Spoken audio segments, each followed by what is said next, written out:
Welcome back to our channel. இன்னைக்கு நம்ம ஆட்டு ரத்த பொரியல் செய்ய போகிறோம். இது ரொம்ப சிம்பிளான டிஷ், ஆனால் உடம்புக்கு ரொம்ப ஹெல்த்தியானது.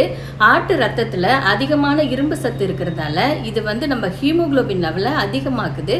வாங்க எப்படி செய்யலான்னு பார்க்கலாம். ரத்த பொரியலுக்கு 2 ஆட்டுடைய ரத்தம் எடுத்துக்கலாம். ஒரு இட்லி பாத்திரத்தில் கொஞ்சமாக தண்ணி எடுத்துட்டு அதில் நம்ம வாஷ் பண்ணி வச்சுருக்க இப்போ ஆட்டு ரத்தத்தை அதில் வச்சு மூடிட்டு ஒரு 15 மினிட்ஸ் இதை பாயில் பண்ணி எடுத்துக்கலாம்.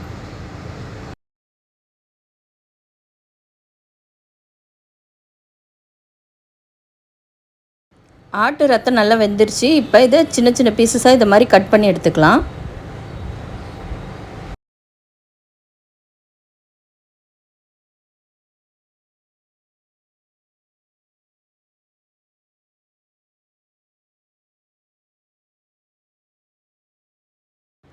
அடுத்து ஒரு கடாயில் 2 ஸ்பூன் எண்ணெய் ஊற்றிக்கோங்க. அதில் ஒரு அரை ஸ்பூன் சோம்பு சேர்த்துக்கலாம். அதுக்கப்புறம் அதில் ஒரு 50 கிராம் பூண்டை நல்லா இடித்து இந்த மாதிரி சேர்த்துக்கிட்டு நல்லா வதக்குங்க.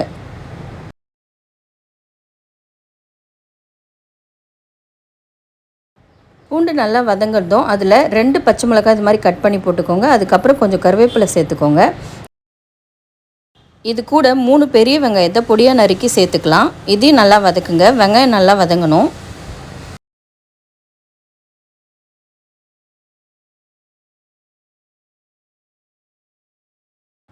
வெங்காயம் நல்லா வதங்கிடுச்சு. இப்போ இதில் அரை ஸ்பூன் மஞ்சத்தூள், அரை ஸ்பூன் கரம் மசாலா, தேவையான அளவு உப்பு இதெல்லாம் போட்டு நல்லா மிக்ஸ் பண்ணிக்கோங்க.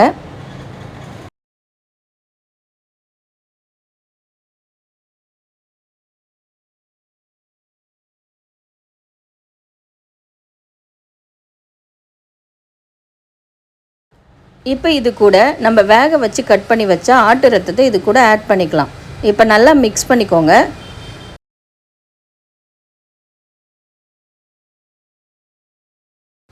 அடுத்து இது கூட 2 ஸ்பூன் மிளகுத்தூள் போட்டு நல்லா மிக்ஸ் பண்ணிக்கோங்க. உங்களுக்கு இன்னும் காரம் வேணும்னா நீங்கள் உங்கள் தேவைக்கு ஏற்ற மாதிரி மிளகுத்தூள் ஆட் பண்ணிக்கலாம். கடைசியாக கொத்தமல்லி சேர்த்துக்கலாம். சத்தான ஆட்டு ரத்த பொரியல் ரெடி ஆயிடுச்சு.